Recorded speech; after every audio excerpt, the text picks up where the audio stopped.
Indonesia kembali menyatakan komitmen dalam melepas ketergantungan pada dolar Amerika Serikat secara perlahan. Tidak hanya Indonesia, beberapa negara juga memiliki komitmen yang sama. Apa efeknya? Kita akan ulas bersama dalam Indonesia kurangi ketergantungan dolar AS. Kita langsung lihat slide yang pertama. Ya. Dedolarisasi atau istilah buang dolar sering kita dengar sebelumnya. Hal ini dilakukan karena gejolak ekonomi global dan sanksi yang kerap dilakukan negara Amerika Serikat terhadap negara lain yang bergantung pada dolar AS. Ini membuat negara-negara tersebut kesulitan melakukan aktivitas ekonomi. Indonesia tidak terdampak langsung mengingat cadangan devisa Indonesia di akhir Juli kemarin justru melonjak tajam hingga 131,7 miliar dolar AS. Posisi ini setara dengan pembiayaan 9 bulan impor atau 8,6 bulan impor dan pembayaran utang luar negeri pemerintah serta berada di atas standar kecukupan internasional yaitu 3 bulan impor.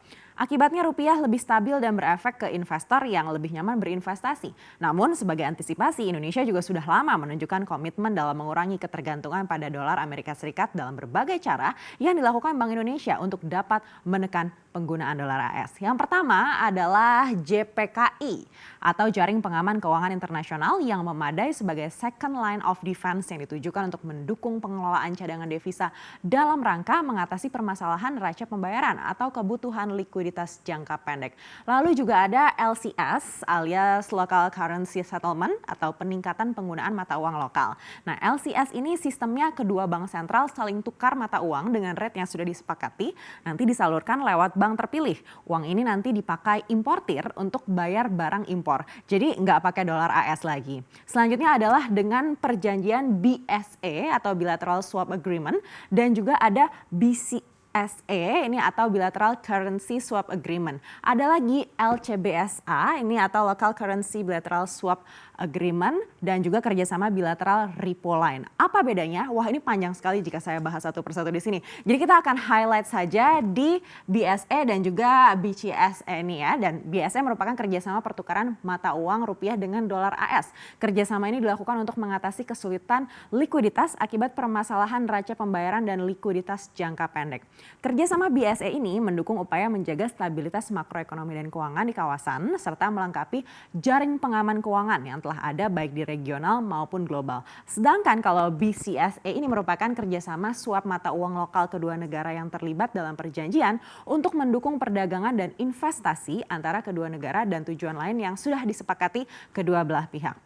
Jadi BCSA ini mirip BSA, bedanya BCSA melibatkan bank, jadi kalau bank butuh ya bisa langsung narik dana. Nah, kriteria banknya sudah ditentukan juga oleh bank sentral. Dan sudah ada beberapa negara yang sudah bekerja sama dengan Indonesia terkait dengan hal ini. Misalnya antara Bank Indonesia dan Bank Negara Malaysia yang sudah melakukan kerjasama LCS berbasis SCCD alias Appointed Cross Currency Dealers yang merupakan salah satu bentuk skema hybrid dari model pengembangan LCS namun melibatkan peran otoritas dan sektor swasta komersial. Lalu dengan Thailand juga sama ya, kira-kira seperti itu. Sehingga penyelesaian transaksi perdagangan ini menggunakan mata uang rupiah, ringgit Malaysia dan juga baht Thailand. Lalu dengan China ini adalah kerjasama BCSA. Jadi kerjasama ini ditujukan meningkatkan perdagangan dan investasi antara Indonesia dan China. Nah, dengan adanya BCSA dengan People's Bank of China, Indonesia dan China ini berpotensi menurunkan permintaan terhadap hard currency terutama dolar Amerika Serikat. Demikian juga dengan Singapura, Korea Selatan, juga Australia dan yang paling baru ya ini adalah Jepang. Di 2018, Bank Indonesia dan Bank Sentral Jepang atau BOJ sudah menandatangani kerjasama BSA senilai 22,76 miliar dolar Amerika Serikat. Nah, perjanjian kerjasama ini memungkinkan Indonesia melakukan swap mata uang rupiah dengan dolar AS atau yen Jepang dari yang sebelumnya hanya dolar AS. Lalu baru-baru ini diperbaharui lagi kerjasamanya menjadi LCS ini atau Local Currency Settlement. Nah, cara-cara ini dilakukan Bank Indonesia, tapi tidak hanya Bank Indonesia, bisa juga dilakukan oleh lembaga lain seperti Kementerian Keuangan misalnya. Kita akan cek slide berikutnya.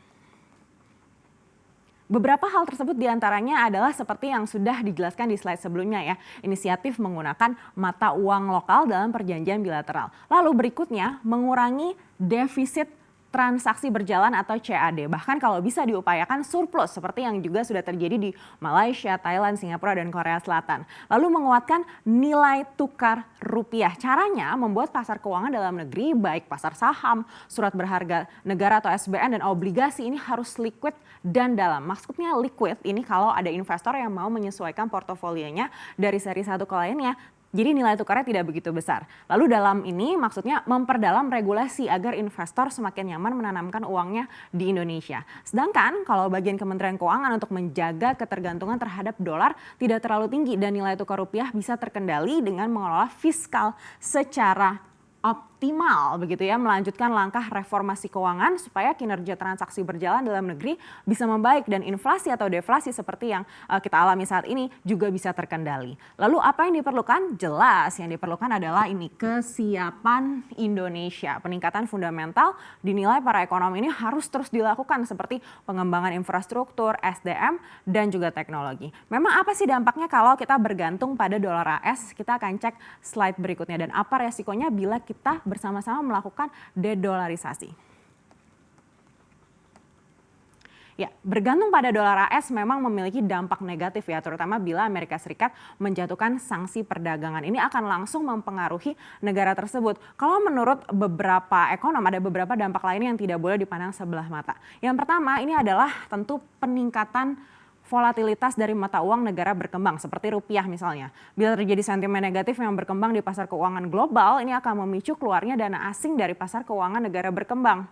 Lalu berikutnya adalah pelemahan fundamental ekonomi nasional. Pemakaian dolar yang berlebihan membuat fundamental ekonomi melemah jangka panjang. Biaya impor bahan baku dan beban pinjaman baik pemerintah maupun swasta ini akan meningkat tajam. Lalu jadi kehilangan potensi untuk menggali kerjasama ekonomi dengan negara lain yang tidak menggunakan dolar AS seperti China begitu ya misalnya. Dulu memang Amerika Serikat dinilai sebagai satu-satunya negara superpower ekonomi di dunia. Tapi China kini kan juga menjadi superpower. Jadi kalau kita bergantung pada dolar AS maka bisa jadi kita kehilangan kerjasama dengan China juga. Namun pengurangan ketergantungan pada dolar juga bukannya tanpa resiko. Bila dolar terguncang ini akan menciptakan ketidakpastian ekonomi di dunia. Pertama, Amerika Serikat tidak akan tinggal diam dong. Lalu akibatnya akan ada ketidakpastian baru dalam ekonomi global. Dalam jangka panjang, keseimbangan yang timbul dalam penggunaan mata uang antar negara akan menciptakan sistem ekonomi moneter yang bebas guncangan. Itu jangka panjang ya. Tapi kalau di jangka menengah yang ada malah ketidakseimbangan karena keragaman mata uang. Bahkan beberapa ekonom menilai kontraksi ekonomi yang terjadi saat ini karena pandemi ini semakin dalam juga karena salah satunya efek berkurangnya dominasi dolar AS dalam transaksi global. Ini terjadi karena beberapa negara juga sudah melakukan aksi dedolarisasi. Kita cek siapa saja negara tersebut.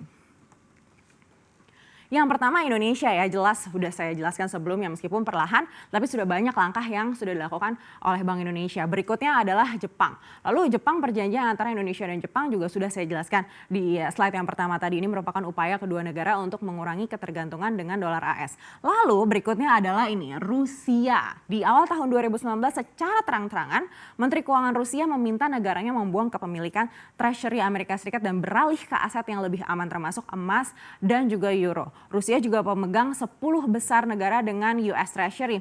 Dedolarisasi di Rusia ini sudah dilakukan sejak 2014 karena Rusia sering dijatuhi sanksi oleh Amerika Serikat. Dan berikutnya China sudah tentu saja menerapkan ini. Terutama sejak perang dagang antara China dan Amerika Serikat. China masih menjadi pemegang asing nomor 1 dari US Treasuries, tapi sudah perlahan dikurangi begitu ya, bahkan sudah mencapai level terendah di tahun 2017. China juga berusaha mengambil langkah untuk menguatkan yuan, termasuk mengakumulasi cadangan emas, meluncurkan saham berjangka minyak mentah dengan denominasi yuan, dan menggunakan mata uang yuan dengan mitra internasional. Lalu juga proyek Belt and Road alias jalur sutra modern juga menyarankan pada negara-negara yang terlibat supaya bisa menggunakan yuan dibandingkan dolar. Mungkin dengan adanya aksi banyak negara ini, pemerintah AS harus pikir-pikir lagi ya kalau mau menjatuhkan sanksi dagang.